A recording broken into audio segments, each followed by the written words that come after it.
Previously on Mount Hua is Hilarious, Mount Hua reclaimed their businesses but they had no clue how to run it. Luckily, Chunmyung heard about this old guy who could, but he has martial arts cancer. Chunmyung goes to his house, catch the culprit, and beat the cancer out of his body. The elder thanked him and promised to invest everything he has into Mount Hua. And side part, Chunmyung finally find out why Mount Hua lost their martial arts. It was actually stolen by their lifelong enemy, the Zhongnan sect. When he discovered a Zhongnan disciple use it, and he beat the living hell out of him for it, which made the kid promise to never use it again. So let's continue our story. Chunmyung returned to his sect with good news. Elder Wang is ready to take care of all their businesses and invest everything he had into Mount Hua. With the previous finding of the treasure and clearing the debt with the document, and this investment, Chunmyung has essentially become the lucky star of the Mount Hua sect. Chunmyung can now do no wrong. But he heard two bad news. One is that his seniors coming back from their field trip. They had to go on this field trip because they had to prepare for a tournament.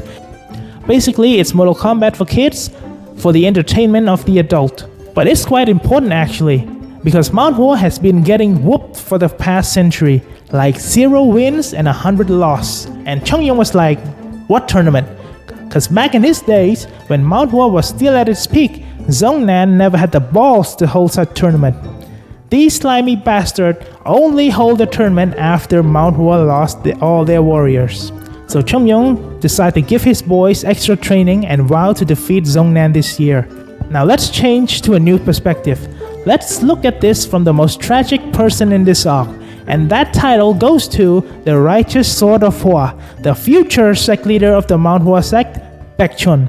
As far as he knows, he have always been the sole hopes in future that will carry Mount Hua back to the promised land. He had to go outside the sect for training because the last time there was a tournament, he got whooped real bad.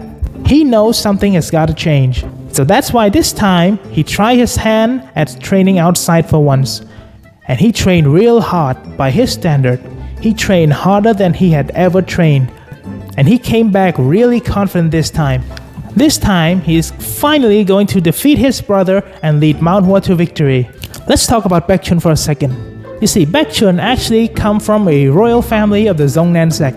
Yes, the same Zhongnan that is the lifelong enemy of Mount Hua. And one of the royal member of that clan is now the hopes and future of Mount Hua. And if you haven't read the series, no, Baek Chun is not a spy. You see, Baek Chun came from the Jin family, and Baek Chun has 2 brothers, but he is completely outshined by both his brothers, especially the eldest one, Jin Gomryong. Because of that, his parents has never cared for him. He had never received any love because he was weaker than both his brothers. As an act of rebellion, he ran away from his family to join the enemy, which is Mount Hua. And Mount Hua, even after knowing that he came from the enemy, still accept him as one of their own. For the first time in his life, Baek Chun felt love.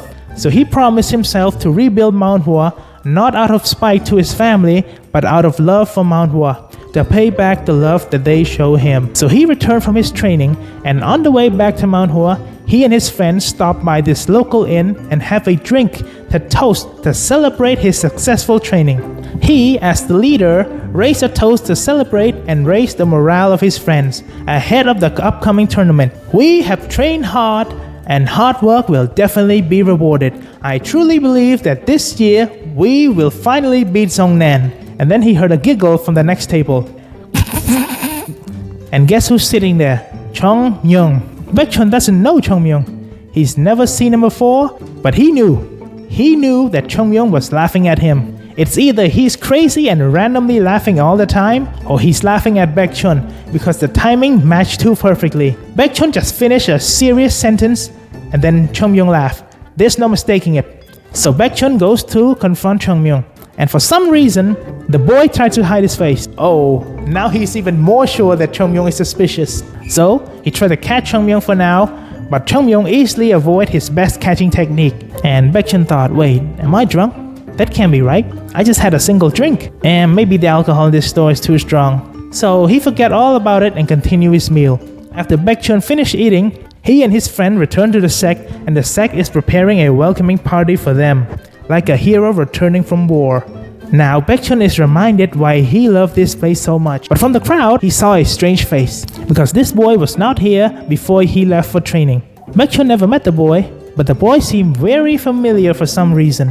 Baekhyun had his suspicion. He put his hand in front of Chung Myung's face. Ah, so it's you, the boy from the restaurant. And the boy was like, nah, that's not me. I had never been to a restaurant. I don't even know what restaurant is.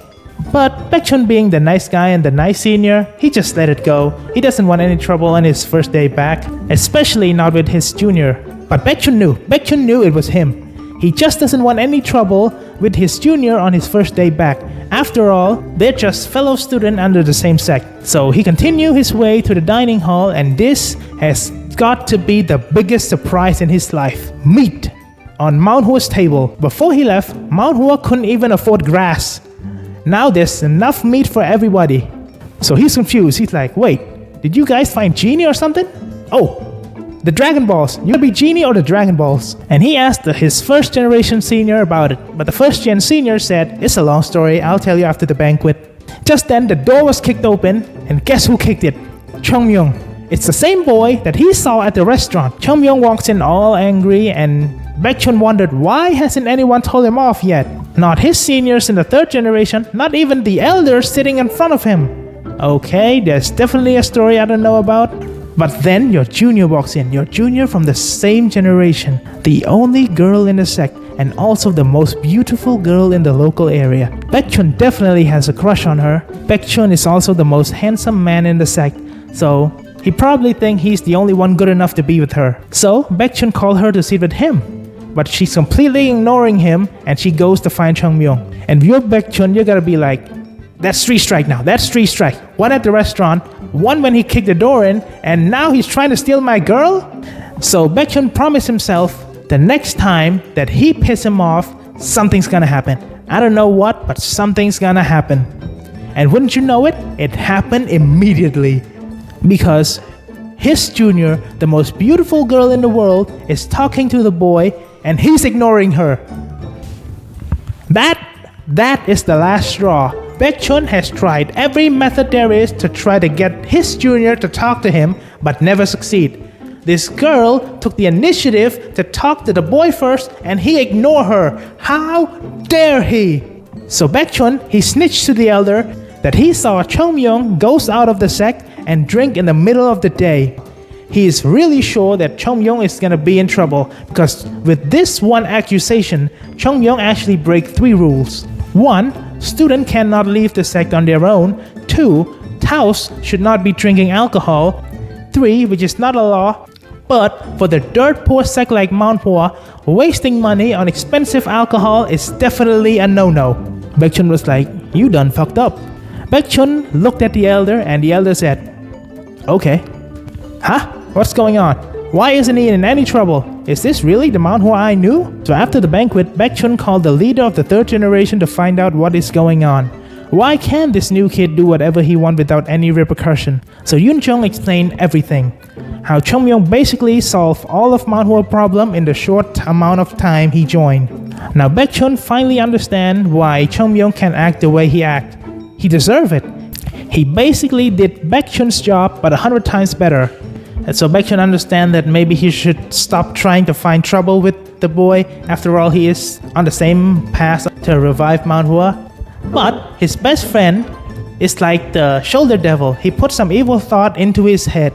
He said, Baekhyun, you are the hopes and future of Mount Hua. Sure, he got a lot of money from Mount Hua, but we are not a business. We are a martial arts sect. At the end of the day, the most important person in the sect is still you. It is your job to discipline him as his senior. And Baekhyun, he goes stupid immediately. He let his ego decide. This kid threatened his position, so he decided to put the kid down. Now that his buddy gave him the excuses he need, he can act. So he sent his boys to go bully Chung Myung and his friends, hoping for him to snap and attack you first. But the boy held back surprisingly well. One day, Baekhyun grew impatient. He followed Chung Myung into a forest at night, hoping for an opportunity to teach him a lesson one-on-one. There, he sees Chung Myung talking to the girl he liked. Heartbreak.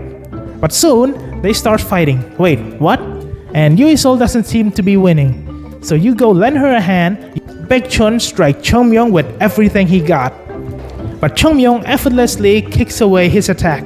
Whoa, this boy is stronger than I thought. But subconsciously, Baekchun thought there's no way this boy is stronger than him. So Baekchun tried to bait Chongmyong into a one-on-one fight with him. But this boy proposed a condition.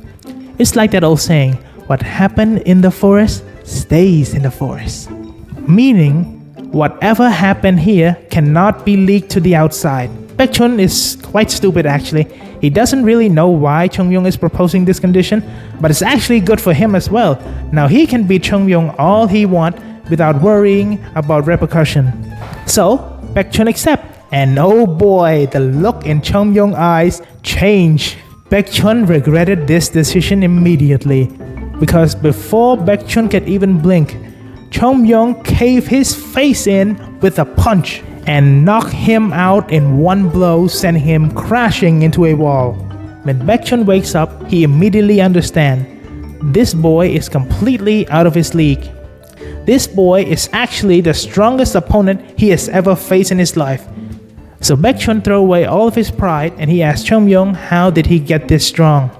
And Chongmyong said it is not he that is strong, it is that Baekchun is weak. Chongmyong calls Baekchun a frog in a well, and Baekchun surrounded himself with yes men that told him whatever he wanted to hear. He told Baekchun that going outside, swinging a sword for a little bit, come back and bullying your junior does not make you strong. If Baekchun wanted to be strong, put in the work. His speech awakened something in Baekchun. Baekchun finally realized that he needed to change to keep up. Then another question popped into his head. Wait a minute, so if you're this strong, then how many other people out there is stronger than you?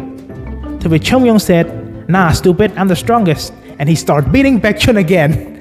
And this is the true story of how a respected senior and the sect's biggest hope got humbled by a 100-year-old man in a 12-year-old body. Stay tuned for part 4 because it will be the last part for season 1. Peace, I'm out.